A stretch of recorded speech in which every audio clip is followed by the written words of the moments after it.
Bonjour tout le monde, j'espère que vous allez bien. Je vous retrouve aujourd'hui pour vous filmer une vidéo avec 5 recommandations de livres pour Noël.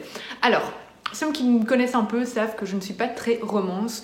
Du coup, je lis pas beaucoup de romances de Noël forcément, même si je pardonne un petit peu plus pendant la période de Noël, tout ce qui est romance, clichés, etc. Mais j'avoue que c'est pas ce que je lis le plus. Du coup, dans ces recommandations, vous ne trouverez pas énormément de romances de Noël parce que je n'en ai jamais lu énormément. Donc voilà, il y a au final des lectures assez variées. Donc j'espère que je pourrai satisfaire un petit peu tout le monde. Je vais commencer avec ma lecture préférée de Noël, c'est Le Noël aux heures en français. Moi je l'ai en anglais parce que j'avais découvert cette saga bien avant qu'elle sorte en français, étant donné que Tom Fletcher, c'est le chanteur de mon groupe préféré, donc McFly, et je suis tout ce qu'il fait en fait depuis des années, et tout ce que sa femme fait, parce que j'adore Giovanna Fletcher aussi, elle écrit des livres, voilà, c'est une famille très active qui écrit des livres. Giovanna Fletcher, elle fait des podcasts, c'est une actrice aussi, elle chante. Elle n'a pas de groupe ni rien, mais alors McFly, évidemment Tom Fletcher fait partie de McFly, donc ça c'est un groupe de musique, et il s'est spécialisé dans l'écriture de livres pour enfants.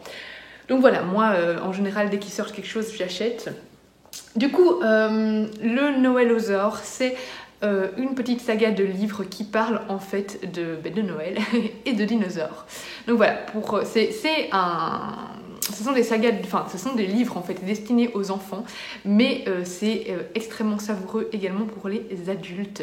Franchement, c'est du pur bonheur. Moi, je trouve que de toute façon, dans les histoires de Noël, celles qui font le plus de bien, qui sont les plus réconfortantes, ce sont les histoires pour enfants. Alors attention, en anglais, les histoires destinées aux enfants, je sais pas à quel âge c'est ici, sont pas tellement faciles d'accès au niveau du vocabulaire, parce que le vocabulaire est parfois plus recherché. Donc je sais pas si c'est super accessible, ça fait longtemps que j'ai lu. C'est quand même accessible, mais je veux dire, par exemple, si vous voulez lire des romans en anglais et que vous avez un niveau moyen, je vous conseille plus de lire du contemporain que des livres pour enfants. Bref, voilà. De toute façon, il existe en français. Donc ici, ça raconte l'histoire en fait d'un petit garçon, William Trundle, qui est en chaise roulante et qui est extrêmement fan de Noël et de dinosaures. Il vit seul avec son papa. Il a une pire ennemie. Elle s'appelle, je ne sais même plus son nom. Comment elle s'appelle Brenda Payne. Et alors à Noël, il va demander un dinosaure, un vrai dinosaure. C'est ce qui va être écrit dans sa liste au Père Noël. Le Père Noël, ça tombe bien, il a un dinosaure chez lui. Bon, il compte pas lui livrer le dinosaure. En fait, ils ont découvert il y a un petit temps un œuf gelé de dinosaure, et c'était un œuf mystérieux, ils savaient pas que c'était un dinosaure, et puis finalement c'est un dinosaure. Du coup ce Noëlosaure ce dinosaure a été élevé par le Père Noël, d'où son nom, le Noëlosaure. Et par un concours de circonstances, c'est ce dinosaure là, ce vrai dinosaure vivant, que William va recevoir chez lui à Noël. Donc voilà, c'est une histoire, c'est vraiment, il y a plein de petits rebondissements, c'est réconfortant, c'est mignon à souhait, c'est le genre d'histoire vraiment qui nous fait énormément de bien, et je vous le conseille vraiment fortement. En plus, il y a des super beaux dessins qui accompagnent le roman. Je vais essayer d'en trouver quelques-uns. Hop, par exemple, vous voyez, petite illustration, j'adore les dessins, ils sont juste magnifiques. La vilaine petite Brenda. Je vais vous en montrer encore un. Et le Père Noël, voilà. Donc celui-ci pour les enfants, mais pour les adultes également. Ensuite, là, j'ai une romance de Noël à vous conseiller qui est sortie l'année passée, je crois qu'elle doit être sortie en poche maintenant. C'est une romance de Noël de Sophie Jomain. Voilà, une des rares que j'ai lues. Là maintenant, cette année, à mon avis, je vais en lire un petit peu plus, mais voilà, là c'est une des seules que j'ai gardées dans ma bibliothèque et dont je vais pouvoir vous reparler. J'ai aussi celle de Clarisse Sabar, mais j'ai préféré de loin celle-ci. En fait, celle-ci, ça nous amène vraiment dans la féerie de Noël, mais dans les magasins. On est à Lille, il me semble que c'était à Lille, et on va suivre Agathe, qui est chargée de mettre en place toute la décoration dans une grande galerie. Imaginez un peu le style Galerie Lafayette, voilà. Donc elle doit mettre vraiment toute la déco en place, faire en sorte que ce magasin fasse rêver les clients, vraiment instaurer un peu cette magie qu'on peut retrouver par exemple chez Harrods en Angleterre durant la période de Noël, ce qui est évidemment énormément de pression parce que Noël c'est le moment de l'année où on vend le plus, mais où également la déco doit être beaucoup plus soutenue, où on doit inviter le consommateur à consommer un maximum, enfin voilà, elle doit tout mettre en place. Et quelques jours avant Noël, c'est bon, c'est fini, tout est mis en place, elle est contente. Elle a la déco qui lui semble bien. En plus, il me semble qu'elle remplaçait quelqu'un qui était malade. Sauf qu'un nouveau patron va arriver. C'est le fils de l'ancien patron qui est, dans mon souvenir, décédé. Je l'ai lu l'année passée, hein, donc c'est un petit peu flou. Et quand il va arriver, il va dire qu'en fait, il faut tout changer, que ça va pas, que c'est trop vieillot et qu'il n'est pas d'accord. Alors forcément, il va rentrer en conflit avec Agathe. Et autant dire que leur relation ne va pas être très sympathique et qu'il va y avoir beaucoup de tension entre eux deux. J'ai beaucoup aimé cette histoire, malgré les clichés, malgré le fait qu'on sait d'avance ce qui va se passer au niveau de la romance, c'est couru d'avance. Mais voilà, j'ai passé un très bon moment. J'ai adoré être dans ces magasins et voir un peu tout le côté qu'il y a derrière nous quand on va dans ces magasins en tant que client. On pense pas à toute l'organisation, à toute la pression qu'ont ces personnes qui doivent tout mettre en place. Et je trouve que ce livre m'a vraiment rempli de magie de Noël, m'a enveloppée dans cette ambiance noëlesque, et c'est tout ce que je demande quand je lis des petites histoires de Noël.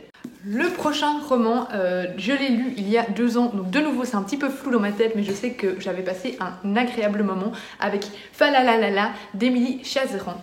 Alors ici en fait vous allez retrouver énormément de clichés, notamment sur l'Alsace. Mais voilà, moi comme je vous dis, à Noël je pardonne quand même les clichés parce que c'est quand même ce qu'on aime au final dans les films de Noël, etc. On lève souvent les yeux au ciel, mais c'est Noël du coup. On pardonne plus facilement.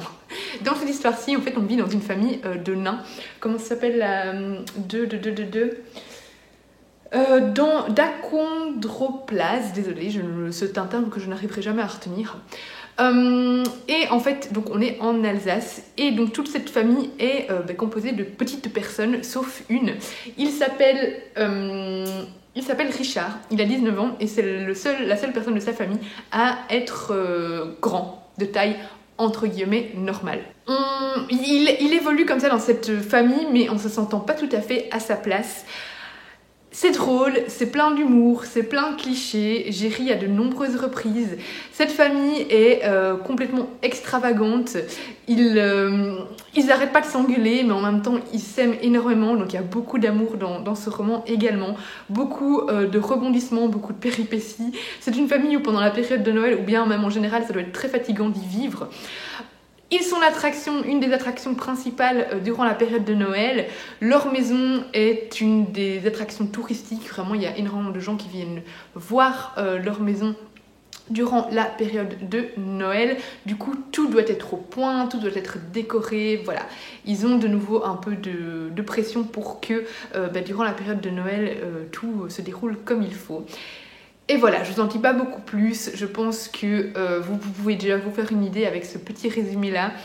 Vraiment, alors ce livre, il y en a qui ont détesté et il y en a qui ont adoré. Moi je fais partie de ceux qui ont adoré. C'est vrai qu'il y a énormément de clichés, que parfois l'humour est très lourd, mais moi j'ai passé un très bon moment. J'avais cette musique, en fait à chaque fois que je sortais ce livre, j'avais Falalalala en tête à cause du titre, tout simplement. Mais du coup ça m'a plongée automatiquement dans cette ambiance de Noël que je recherche quand je lis ce genre d'histoire.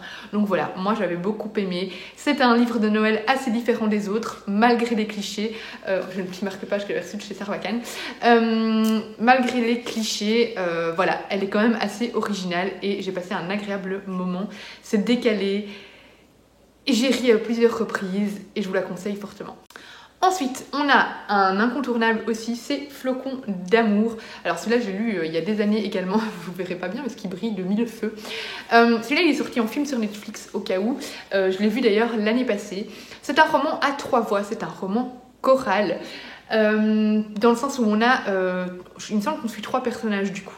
qui raconte cette journée, cette soirée, chacun de leur point de vue différent du coup. C'est écrit par John Green, Maureen Johnson et Lauren Miracle. Et donc en fait on va se retrouver avec des personnages qui se retrouvent tous coincés au même endroit. En fait on a un train bloqué dans la neige et dans mon souvenir, certains personnages de ce train vont sortir et vont se retrouver dans une espèce de dîner américain. Il me semble que c'était un dîner. Un café bondé, voilà. Un café bondé de pom-pom girl où au détour d'une route enneigée, les rencontres inattendues se multiplient. Et du coup, on va suivre tout un panel de personnages. C'est très adolescent comme roman. Il va y avoir de la romance, il va y avoir des petites péripéties adolescentes, hein, vraiment les petits choses habituelles qu'on retrouve dans les romans pour ados, mais qui font du bien dans cette période de Noël. Il y a de la neige, on a froid, il y a cette ambiance noëlesque qui s'installe petit à petit, il y a de l'amour, c'est mignon. Si vous ne voulez pas vous lancer dans le roman, le film Netflix était quand même assez bien fait, je trouve.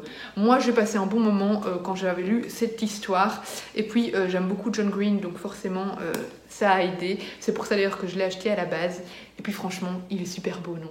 Et enfin, on part dans un tout autre registre. Ça, c'est le Noël pour les Chroniques du Hérisson. C'est le roman, enfin l'histoire de Noël qui convient parfaitement aux personnes qui, comme Isabelle, aiment bien transformer les Noëls en Noël glauque. Voilà. Alors ici, on est dans la série des enquêtes d'Erika Falk, mais ça peut se lire de manière tout à fait indépendante. On va y suivre Martin Molin, qui est le collègue de Patrick, donc Patrick Edstrom, qui va partir avec sa petite amie du moment pour une fête de famille à Noël, sauf que ça va tourner au drame parce que le grand-père va mystérieusement décéder et Martin va sentir une odeur bizarre d'amande amère dans son verre et du coup il va en conclure que le grand-père a été assassiné. C'est très court, je vous en dis pas beaucoup plus, il fait moins de 200 pages, il fait 150 pages. C'est savoureux, c'est une petite enquête policière en période de Noël. Moi, j'adore ça. Je sais que j'avais bien aimé. C'était pas incroyable, mais c'était une petite enquête assez sympa. Surtout pour ceux qui aiment bien les enquêtes d'Erika Falk. Mais suivre un peu un autre personnage, Martin, qui est quand même assez effacé par rapport à Erika et à Patrick. J'ai trouvé ça assez sympathique.